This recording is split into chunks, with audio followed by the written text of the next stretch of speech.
मकाफ़ात अमल। एक वकील साहब बताते हैं कि मेरे पास एक मुवक्किल का केस आया जो किसी कत्ल में मुलव्वस किया जा रहा था। मैंने केस का बारीक बीनी से जायज़ा लिया। जब मुझे यकीन हो गया कि मैं अपने मुवक्किल को इस केस से बाइज़्ज़त बरी करवाने में कामयाब हो जाऊंगा तो मैंने बड़ी फीस के इवज़ केस हाथ में ले लिया।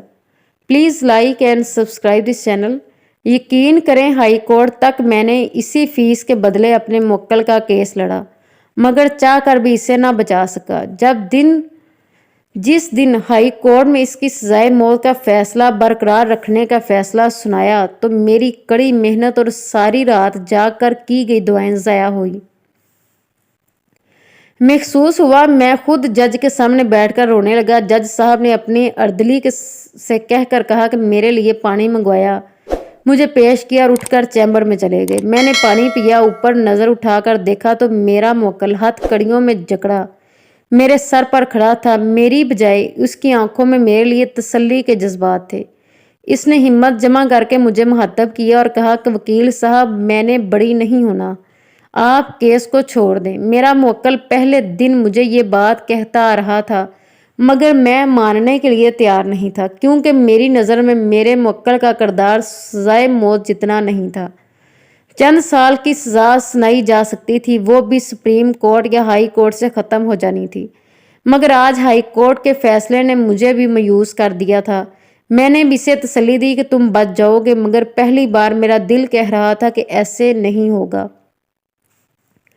मेरे खोखले अल्फाज इस पर असरअंदाज नहीं हो रहे थे। मुझे इसी हालत में छोड़कर वो आगे बढ़ गया।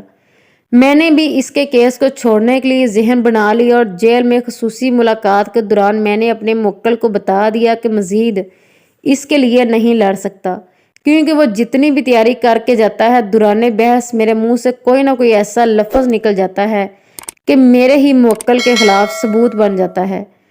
मैंने अपनी गलती तस्लीम करते हुए माजरत की और नेक तमन्नाओं का इजहार किया। मेरे दिमाग में अरसा दराज से ये सवाल उठ रहा था कि मेरा मुवक्किल इस कदर नाउम्मीद क्यों था। मुझे ये केस किसी भी तरह साल से ज़ायद चलता हुआ नज़र नहीं आ रहा था, मगर मेरा मुवक्किल बाज़िद था कि वो इस केस से नहीं बच सकता, इसलिए इसको बचाने की कोशिश ना की जाए। मैंने हिम्मत करके अलविदाई मुलाकात में ये सवाल उससे पूछ ही लिया। उसने जो जवाब दिया आप भी उसकी ज़बानी मुलाहजा फरमाएं। उसने बताया कि मेरा नाम ताज अरजानी है और मैं स्कर्दू का रहायशी हूँ, मजहब मुसलमान हूँ, मगर सिवाय चंद बुनियादी बातों के मेरा मजहब से कोई दूर तक वास्ता नहीं। मेरी शादी एक इंतहाई मजहबी लड़की से हुई थी। नमाज, रोज़े, तहज्जुद और कुरान की तिलावत की पाबंद थी। नहायत बाकिरदार और सुलझी हुई थी, मगर शादी के चंद साल बाद ही वो मेरी वालदा की नज़रों से उतर गई। मेरी वालदा ने मुझे मजबूर करना शुरू कर दिया कि मैं इसे तलाक दे दूं, मगर मेरे पास कोई मुनासिब बहाना नहीं था। मैंने वालदा साहबा से कहा कि कोई वजह या मौका बना तो मैं ऐसा ज़रूर करूँगा। यूं बेवजह तलाक देना मेरे लिए मुमकिन नहीं। मेरी वालदा ने मेरी बात ना मानी और मुझ पर दबाव बढ़ाती रहीं, यहाँ तक कि उन्होंने खुद ही से मौका बनाने का फैसला कर लिया। हुआ कुछ यूं कि मेरी बीवी उम्मीद से थी। 6 माह का बच्चा इसकी कोख में था। मेरी वालदा मेरी करीबी दोस्त और पड़ोसी नजीब के पास गई और इसे कहा कि मेरी बहू बीमार है, इसके लिए दवा ला कर दे दो। साथ ही इससे बताया कि बहू फलां कमरे में सो रही है, अभी इसकी आंख लगी है, तुम इसी कमरे में दवा लेकर आ जाना, मैं बहू के पास बैठी हूँगी, मुझसे बार बार दरवाजे तक नहीं आना होता। मेरे दोस्त ने मेरी वालदा की बात मान ली और दवा लेने चला गया। मेरी वालदा छत पर खड़े होकर देखने लगी। जूं ही मेरे पड़ोसी की आमद का वक्त हुआ, मेरी वालदा छुप कर खड़ी हो गई। मेरा पड़ोसी दोस्त दवा रखने के लिए मेरी बीवी के कमरे में दाखिल हुआ तो मेरी वालदा ने बाहर से दरवाजे को बंद कर दिया और ववेला मचा कर अहले मोहल्ला को इकट्ठा कर लिया।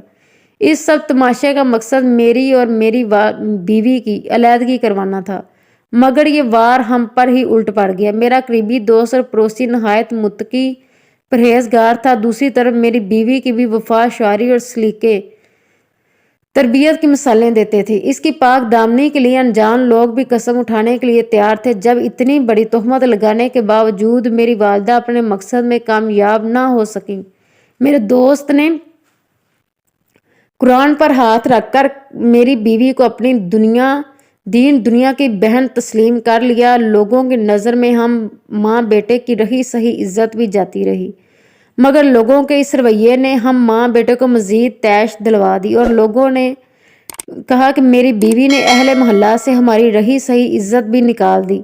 मैंने बीवी को तलाक देने का फैसला कर लिया, मगर अब मेरी वालदा का इंतकाम तलाक से ठंडा होने वाला नहीं था। लिहाजा उन्होंने मुझे तलाक की सूरत में जहेज, जेवर, घर और हक मेरी रकम देने से डराना शुरू कर दिया और मशवरा दिया कि इसे कत्ल कर दो, ना रहेगा बांस ना बजेगी बांसुरी। मैंने वालदा की बात मान ली, क्योंकि तलाक की सूरत में 70 लाख के करीब मालियत मेरे हाथ से निकलने वाली थी और मैं इसे जाने देना नहीं चाहता था। मैं नमाज़े ज़ोहर के वक्त घर वापस आया और तेज़ धार कुल्हाड़ी लेकर आया। अपने कमरे में बैठ गया। बीवी वज़ू करके आई, मुझे देखा तो मेरे लिए खाना लेने के लिए वापस मुड़ी। इसकी नज़र अपने कुरान पाक पर पड़ी, जो अपनी जगह की बजाय किसी और जगह पर पड़ा था। इसने चूम कर सीने से लगाया, इसे अपनी जगह पर रखा और मुझे खाना देने के लिए वापस मुड़ी तो मैंने कुल्हाड़ी का वार करके इसका सर 2 टुकड़े कर दिया। इसने आखिरी बार पानी मांगा, मगर मैंने कहा था अलबत्ता। वजू के पानी का कतरा बहते हुए इसके चेहरे पर से होकर हल्के में जा गिरा। इसके साथ इसने कलमा शहादत पढ़ा और जान आफरीन के सुपुर्द कर दी। इसके पीछे चलने वाला कोई नहीं था। लोगों का हम पर शक था, मगर हालात को देखते हुए कोई भी हमारे खिलाफ ना गया। हम कानूनी कार्रवाई से तकरीबन बच गए। मैंने दोबारा शादी कर ली। मेरी वालदा इबरतनाक मौत मर गई। मेरी औलाद हुई। एक अरसा बाद मैं कहीं सफ़र पर जा रहा था। अनजान अशखास से लिफ्ट मांगी। लिफ्ट जो कार में जा रहे थे उन्होंने मुझे लिफ्ट दी। वो किराए के कातिल थे। रास्ते में पुलिस ने गिरफ्तार कर लिया। उन्होंने मुझे भी अपना साथी ज़ाहिर किया और आज मैं यहाँ पहुँच गया हूँ। मैंने ख्वाब में अक्सर देखा था मेरे गले में फंदा डाला गया है और मेरी साबका बीवी खड़ी देख रही है। मैं इस केस में बेकसूर ज़रूर हूँ, मगर दर हकीकत मैं कातिल हूँ। खुदा ने मेरी तदबीर को मुझ पर उल्ट दिया और मैं मौत का मुंतज़िर हूँ। अपने मुवक्किल की बात सुनकर मैं समझ गया कि क्यों मेरी ज़ुबान फिसलती थी, क्यों मेरे ही दलाइल मेरे मुवक्किल के ख़िलाफ़ हो जाते थे। शायद तकदीर ने इसकी लगामें खींच ली थी। मैं अब इसके लिए फ़कत दुआ ही कर सकता था। दुआ देकर इसे अलविदा किया और घर वापस आ गया। Please like and subscribe this channel. Thanks for watching. जज़ाकिल्लाह।